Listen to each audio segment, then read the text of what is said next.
বেশিরভাগ হিরোইনদের দেশের বাড়ি খুলনা, তো আমি নিজে একটু অবাক যে বেশিরভাগ হিরোইনদের বাড়ি কেন খুলনা হয়। আমার মনে হয় ওয়েদার সুন্দর, পানি ভালো, মানুষের মন মানসিকতা ভালো, এই জন্য মানুষও সুন্দর হয়ে ওঠে। দীর্ঘদিন ধরেই ঢাকায় চলচ্চিত্রে একটি প্রবাদ প্রচলিত আছে, সেটি হলো নায়িকা যদি খুলনার হয় তাহলে সিনেমা হিট। কেউ কেউ মজা করে বলেন খুলনার মাটি নায়িকার ঘাঁটি। পরিসংখ্যানও সেই কথাই বলে। ঢালিউড ইন্ডাস্ট্রিতে আসা বেশিরভাগ নায়িকাই দেশের এই অঞ্চলের।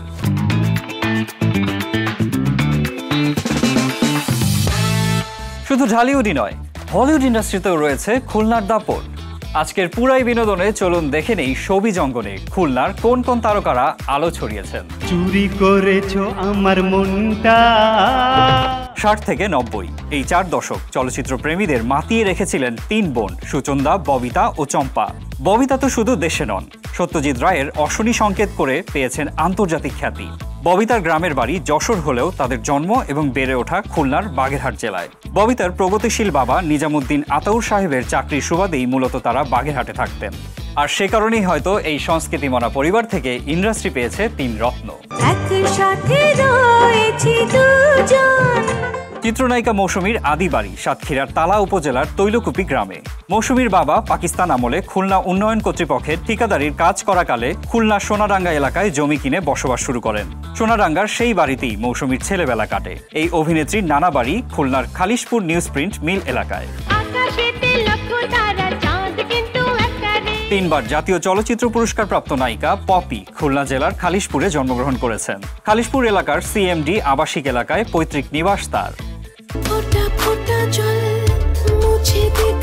ছোট ও বড় পর্দা 2 জগতেই দর্শকদের মন জয় করেছেন অভিনেত্রী মৌসুমী হামিদ। মৌসুমী হামিদের পৈতৃক নিবাস সাতক্ষীরা জেলার তালা উপজেলায়। কাজল রেখা সিনেমার মধ্য দিয়ে সদ্য বড় পর্দায় অভিষেক হওয়া চিত্রনায়িকা মন্দিরা চক্রবর্তীরও গ্রামের বাড়ি খুলনার খালিশপুর থানায়। মন্দিরাকে প্রশ্ন করা হয়, খুলনার মেয়েরাই কেন রূপালী পর্দা দখল করে, এর পেছনের রহস্য কি? আপনার কাছে কি মনে হয় একটু সুন্দরী হয়? আপনার কি মনে হয় না মিডিয়াতে আপনি যদি থেকে থাকেন এবং দেখে থাকেন এত বছর ধরে যে একটু সুন্দরী না অনেক সুন্দরী? আমার মনে হয় ওয়েদার সুন্দর, পানি ভালো, মানুষের মন মানসিকতা ভালো, এই জন্য মানুষও সুন্দর হয়ে ওঠে। চিত্রনায়িকা আঁচলের গ্রামের বাড়ি খুলনা জেলার ডুমুরিয়া উপজেলায়। তার জন্ম এবং শৈশব কাটে সেখানেই। তিনি খুলনার পায়োনিয়ার গার্লস স্কুলে পড়াশোনা করেছেন। এবার আসি ভাইরাল মিষ্টি জান্নাতের কাছে।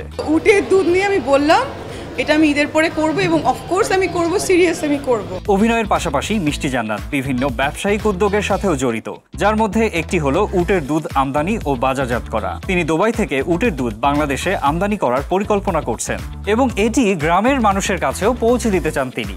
যাই হোক, মিষ্টি জান্নাতের গ্রামের বাড়িও খুলনায়। আলোচিত নায়িকা পূজা চেরি খুলনা জেলার গাজীরহাটে জন্মগ্রহণ করেন, সেখানেই তার গ্রামের বাড়ি। আমার দেশের বাড়ি হচ্ছে খুলনা, আমাদের বাড়ি আছে আসলে খুলনার একটু ভিতরে, জায়গাটার নাম হচ্ছে গাজীরহাট।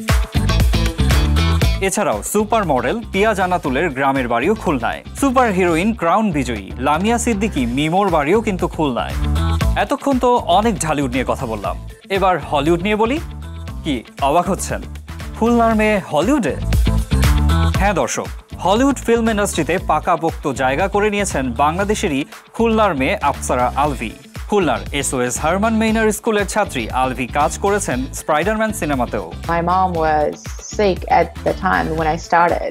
এছাড়াও তিনি the Muppets Mayhem, Guy's Grocery Games, Tournament of the Champions এবং Star Wars Battle of the চ্যাম্পিয়ন্সের মতো প্রজেক্টেও এডিটর হিসেবে কাজ করেছেন।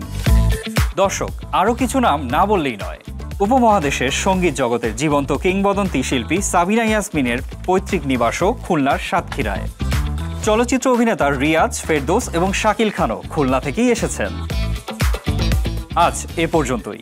খুলনা অঞ্চলের কোনো তারকার নাম বাদ পড়লে কমেন্টে জানিয়ে দিবেন।